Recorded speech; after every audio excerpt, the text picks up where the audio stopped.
Hi friends, welcome to రేమచా YouTube channel. టీ20 ప్రపంచ కప్ 2024లో టీమిండియా జట్టు ఇదే విధంగా ఉండబోతుంది. ఆల్మోస్ట్ ఇదే జట్టు అయితే కన్ఫామ్ అయినట్లయితే సమాచారం అందుతుంది. అయితే టీమిండియా జట్టులో ఎవరెవరికి చోటు దక్కింది అనేది అయితే పూర్తి డీటెయిల్స్ అయితే తెలుసుకునే ముందు మా ఛానల్ సబ్స్క్రైబ్ చేసుకోండి. పక్కన ఉన్న బెల్ ఐకాన్ మాత్రం అయితే క్లిక్ చేసి పెట్టుకోండి. ఫర్దర్గా మేము వీడియోలు అప్లోడ్ చేసినప్పుడు మీకు నోటిఫికేషన్ వస్తుంది. ప్రజెంట్ అయితే మన ఇండియాలో ఐపీఎల్ ఫీవర్ అయితే నడుస్తుంది. ఐపీఎల్ ఫీవర్ వచ్చేసరికి మే ఎండింగ్ వరకు అయితే జరగనుంది. మే ఎండింగ్ ముగిసిన తర్వాత జూన్లోనే టీ20 వరల్డ్ కప్ అయితే జరగనుంది. ఈ టీ20 వరల్డ్ కప్ వచ్చేసరికి అమెరికా, వెస్టిండీస్ జరగనుంది. ఈ రెండు దేశాలు అయితే టీ20 ప్రపంచ కప్ అయితే ఆతిథ్యం ఇస్తున్నాయని చెప్పుకోవచ్చు.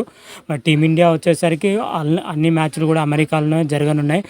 మన ఐసీసీ రిలీజ్ చేసిన షెడ్యూల్ ప్రకారం అయితే టీ20 జట్టులో వచ్చేసరికి మన టీమిండియా అయితే కొంతమంది సభ్యులను అయితే ఫిక్స్ చేసినట్లయితే బీసీసీఐ అయితే ప్రకటించడం జరిగింది.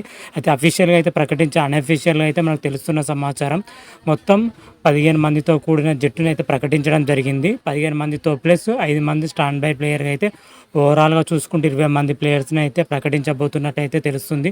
ఆల్మోస్ట్ ఇదే టీం అయితే కన్ఫామ్ అయినట్లయితే తెలుస్తున్న సమాచారం. కాకపోతే అఫీషియల్ అనౌన్స్మెంట్ అయితే ఇంతవరకు అయితే బీసీసీఐ మాత్రం అయితే చేయలేదు. మనకు అందుతున్న సమాచారం ప్రకారం అయితే ఈ జట్టు అయితే ఈ విధంగానే ఉండబోతుంది.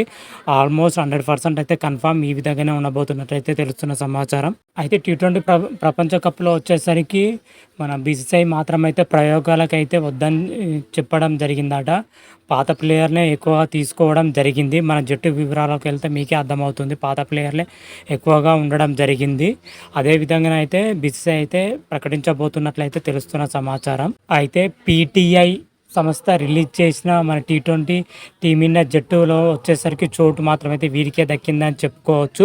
రోహిత్ శర్మ, విరాట్ కోహ్లీ, యశస్వి జైస్వాల్, శుభ్మన్ గిల్, సూర్యకుమార్ యాదవ్, రింకు సింగ్, రిషబ్ పంత్, హార్దిక్ పాండ్యా, కేఎల్ రాహుల్, సంజు శాంసన్, రవీంద్ర జడేజా, శివం దుబే, అక్షర్ పటేల్, కుల్దీప్ యాదవ్, యజేంద్ర చాహల్, రవి బిష్ణోయ్, జస్ప్రీత్ బుమ్రా, మహమ్మద్ సిరాజ్, అశ్వదీప్ సింగ్, ఆవేష్ ఖాన్లతో కూడిన 20 మంది ప్లేయర్స్ అయితే పీటీఐ సంస్థ మాత్రమైతే రిలీజ్ చేయడం జరిగింది. ఇదే కూడా త్వరలోనే బీసీసీఐ కూడా ప్రకటించబోతున్నట్లయితే తెలుస్తున్న సమాచారం. మనం ఓపెనర్గా చూసుకుంటే మాత్రమే అయితే రోహిత్ శర్మ, యశస్వి జైస్వాల్, శుభ్మన్ గిల్ ముగ్గురిని అయితే ఓపెనింగ్ పొజిషన్లో పెట్టడం జరిగింది. మిడిల్ ఆర్డర్లో చూసుకుంటే విరాట్ కోహ్లీ, సూర్యకుమార్ యాదవ్, రింకు సింగ్, రిషబ్ పంత్ మిడిల్ ఆర్డర్లో పెట్టడం జరిగింది. వికెట్ కీపర్ పొజిషన్లో చూసుకుంటే మన రిషబ్ పంత్ కానీ సంజు శాంసన్ వికెట్ కీపర్ పొజిషన్లో పెట్టడం జరిగింది. అదేవిధంగా కేఎల్ రాహుల్ కూడా మిడిల్ ఆర్డర్లో ఆడనున్నాడు. అదేవిధంగా చూసుకుంటే మన ఆల్రౌండర్ కోటా కింద వచ్చేసరికి హార్దిక్ పాండ్యా, రవీంద్ర జడేజా, శివం దుబే, అక్షర్ పటేల్తో కూడిన ఆల్రౌండర్ కోటానైతే ఈ విధంగా ఉందని చెప్పుకోవచ్చు. అయితే స్పిన్ విభాగం చూసుకుంటే కుల్దీప్ యాదవ్, యజేంద్ర చాహల్, రవి బిష్ణోయ్ను ప్రకటించడం జరిగింది స్పిన్ విభాగంలో.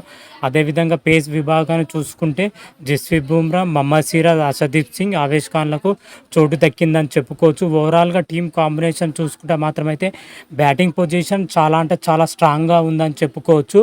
కాకపోతే బౌలింగ్ పొజిషన్లో కొంచెం అయితే వీక్గా ఉందని అయితే నాకు అనిపిస్తుంది. ప్రజెంట్ ఐపీఎల్లో చూసుకుంటే జస్ప్రీత్ బుమ్రా ఒకడే మాత్రమే అద్భుతంగా రాణిస్తున్నాడు. మహమ్మద్ సిరాజ్ కానీ, హర్షదీప్ సింగ్ కానీ, ఆవేష్ ఖాన్లు కానీ ఆశించిన స్థాయిలో వీళ్ళు రాణించట్లేదు. వీళ్ళనైతే జట్టులో ఎందుకు చోటు లభించింది అయితే తెలియట్లేదు. అదేవిధంగా స్పిన్ విభాగం చూసుకుంటే కుల్దీప్ యాదవ్, యజేంద్ర చాహల్, రవి బిష్ణోయ్ ప్రకటించడం జరిగింది. ప్రజెంట్ అయితే యజేంద్ర చాహల్ మాత్రమైతే బౌలింగ్లో ఎరగదీస్తున్నాడు అని చెప్పుకోవచ్చు. కుల్దీప్ యాదవ్ పర్వాలేదు అనిపిస్తున్నాడు. కాకపోతే రవి బిష్ణోయ్ అనుకున్నంత స్థాయిలో రాణించలేకపోతున్నాడు. ఆల్రౌండర్ కోటా కింద చూసుకుంటే రవీంద్ర జడేజా అటు బ్యాటింగ్లోని ఇటు బౌలింగ్లోనూ అద్భుతంగానే రాణిస్తున్నాడు. శివం దుబే మాత్రమైతే బ్యాటింగ్ పొజిషనే ప్రజెంట్ అయితే ఐపీఎల్లో రాణిస్తున్నాడు. బౌలింగ్ పొజిషన్ ఇంతవరకు అయితే లేదు. బ్యాటింగ్ పొజిషన్లో మాత్రమైతే నెక్స్ట్ లెవెల్ పర్ఫార్మెన్స్ అయితే ఉండడం జరిగింది. అదేవిధంగా హార్దిక్ పాండ్యా చూసుకుంటే అటు బ్యాటింగ్లోనూ ఇటు బౌలింగ్లో గాను అటు అన్ని విభాగాలు హార్దిక్ పాండ్యా అయితే పూర్తిగా డిసప్పాయింటెడ్ చేస్తున్నారు ప్రజెంట్ ఐపీఎల్లో మాత్రమైతే. వీళ్ళు ఓవరాల్గా బౌలింగ్ పొజిషన్లో చూసుకుంటే ఈ విధంగా ఉంది. నాకు బౌలింగ్ పొజిషన్లో కొంచెం వీక్గా ఉందని అయితే అనిపిస్తుంది. బ్యాటింగ్ పొజిషన్లో చూసుకుంటే రోహిత్ శర్మ కానీ, విరాట్ కోహ్లీ కానీ, శుభ్మన్ గిల్ కానీ, సూర్యకుమార్ కానీ, రింకు సింగ్ కానీ, రిషబ్ పంత్ కానీ, కేఎల్ రాహుల్ కానీ, సంజు శాంసన్ కానీ భీకరమైన బ్యాటింగ్ లైనప్ అయితే ఉండడం జరిగింది. కాకపోతే బౌలింగ్ పొజిషన్లో ఇంకో కొంచెం మార్పులు చేసే అవకాశం అయితే అనిపిస్తుంది నాకు మాత్రమైతే. అయితే ఇదే జట్టు ఉంటుందో ఉందా లేకపోతే ఇంకేమైనా మార్పులు చేస్తారా అనేది అయితే మరికొద్ది రోజుల్లో మనకైతే తెలిసిపోతుంది. పీటీఏ సంస్థ రిలీజ్ చేసిన జట్టు ప్రకారం అయితే జట్టు మాత్రం అయితే ఈ విధంగానే ఉంది అని చెప్పుకోవచ్చు. అయితే త్వరలోనే బిగ్ సైజు కూడా అయితే జట్టుని అయితే ప్రకటించబోతుంది. ఇంకా కొన్ని రోజులు మాత్రమే మిగిలిందని కూడా చెప్పుకోవచ్చు. మరి బిగ్ సైజ్ ప్రకటించబోయే జట్టులో ఈ ప్లేయర్సే ఎక్కువ శాతం ఉండే అవకాశం అయితే ఉంది. ఆల్మోస్ట్ 80-90% దాకా ఈ ప్లేయర్స్ ఆడే అవకాశం అయితే ఉంది. చేంజెస్ 1-2 మాత్రమే చేంజ్ చేసే అవకాశం అయితే కనిపిస్తున్నట్లయితే తెలుస్తున్న సమాచారం. మరి చూద్దాం బిగ్ సైజ్ ప్రకటించబోయే జట్టులో వీళ్ళే ప్లేయర్స్ ఉంటారా లేదా వేరే ప్లేయర్లు ఉంటారా అనేది అయితే మనం ఆ రోజు రివ్యూలో క్లియర్ కట్గా అయితే తెలుసుకుందాం. అంతవరకు మీకు ఈ వీడియో కానీ నచ్చినట్టయితే లైక్ చేయండి, షేర్ చేయండి. మరిన్ని వీడియో కోసం మా ఛానల్ సబ్స్క్రైబ్ చేసుకోండి. పక్కన ఉన్న బెల్ ఐకాన్ అయితే క్లిక్ చేసి పెట్టుకోండి. ఫర్దర్గా మీ వీడియోలో అప్లోడ్ చేసిన మీకు నోటిఫికేషన్ వస్తుంది. హర హర మహాదేవ్, శంభో శంకర. Thank you.